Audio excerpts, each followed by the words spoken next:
Comment le Liban peut remonter la pente? La France a reçu courant septembre 2021 le nouveau Premier ministre libanais Najib Mikati. Le pays du Cèdre sort d'une année sans réel chef d'État et traverse une terrible crise économique, monétaire et sociale.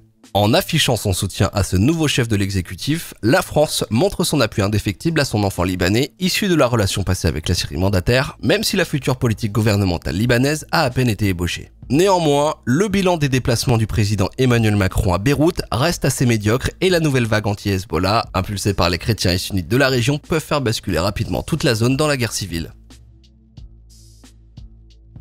Les premiers liens diplomatiques entre les deux pays remontent à 1860 lorsque la France intervient militairement au nom de l'Europe pour mettre fin aux affrontements religieux entre chrétiens maronites et musulmans druzes. Des missionnaires catholiques français sont envoyés et des écoles françaises sont mises en place. Cela explique en partie pourquoi le Liban est aujourd'hui toujours francophone.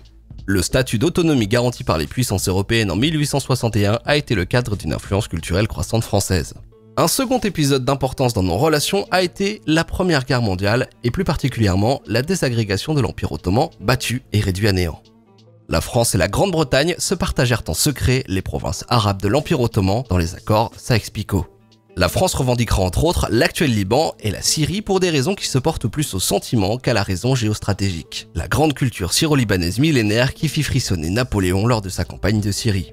Ces raisons culturelles et historiques d'importance ont malheureusement été balayées très récemment par les mandats Sarkozy et Hollande. Le mandat Macron n'ayant toujours pas rétabli les délégations diplomatiques françaises à Damas et Alep, la fracture entre les gouvernements n'est toujours pas soignée, et ce, malgré l'intérêt que portent les élites culturelles françaises au peuple syrien, à sa riche culture et à ses paysages uniques. Le passé comme l'avenir du Liban est fortement lié à la Syrie. La France devrait s'en préoccuper davantage. Revenons en 1920. Le pays du Cèdre passe donc sous mandat français une forme de protectorat lors de la conférence de San Remo en avril de la même année.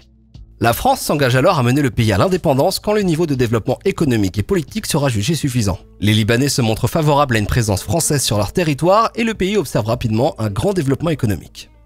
Cette relation toute particulière entre la France et le Liban, et plus précisément avec les Maronites, mais plus largement avec tous les Libanais, a eu pour conséquence la séparation du Liban de la Syrie par la France. C'est de cette relation franco-libanaise que se trouve l'origine de l'existence du Liban comme nation reconnue. En raison de cette relation particulière, la France est souvent considérée comme un pays frère du Liban. Elle est aussi parfois qualifiée de tendre mère du Liban ou comme la seconde patrie des Libanais. La Syrie, elle, reste dans une posture inconfortable du point de vue français. Bien que sous le règne de l'empereur Napoléon III, la France manifeste un vif intérêt pour les territoires de la Syrie actuelle. En effet, influencé par les orientalistes Prosper Enfantin et Ismaïl Ourban, l'empereur souhaite créer une entité politique arabe, dirigée depuis Damas par l'émir Abdelkader qui a élu résidence en Syrie après sa défaite en Algérie. Le Liban se place au 137e rang sur 180 pays étudiés par l'indice de perception de la corruption de l'ONG Transparency International avec un score de seulement 28%. La corruption y est répandue à tous les échelons de la société et n'est pas limitée au gouvernement. Comme plusieurs pays limitrophes, les Libanais utilisent leurs réseaux familiaux et politiques pour des faveurs administratives ou des emplois. Une démarche appelée wasta, un genre de népotisme lié à un besoin économique. La pratique est courante jusqu'à en devenir une norme sociale du fait de l'impossibilité de faire certaines démarches ou d'accéder à certains postes sans s'y référer. Les mouvements anticorruption sont l'un des facteurs moteurs derrière la plupart des contestations sociales de grande ampleur dans l'histoire moderne libanaise. Les manifestations de 2015-2016 contre la crise des déchets ou les manifestations de 2019 et 2020 contre l'augmentation des impôts en font partie.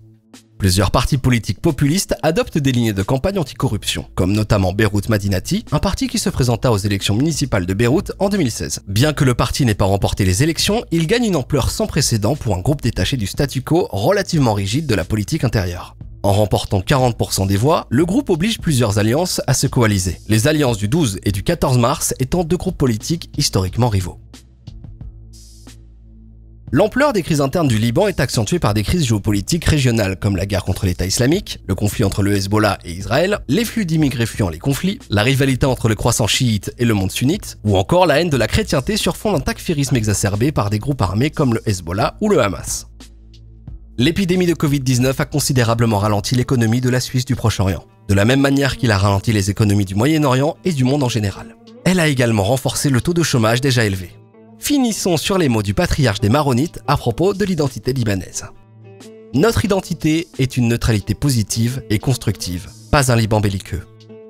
Il semblerait qu'en cessant d'être impliqué dans la politique des axes régionaux, internationaux et de subir l'ingérence extérieure, le Liban retrouverait la maîtrise de son destin avec le soutien de la communauté internationale. Merci de nous avoir écoutés. Si vous avez des suggestions de prochains sujets, n'hésitez pas à nous en faire part. À la prochaine.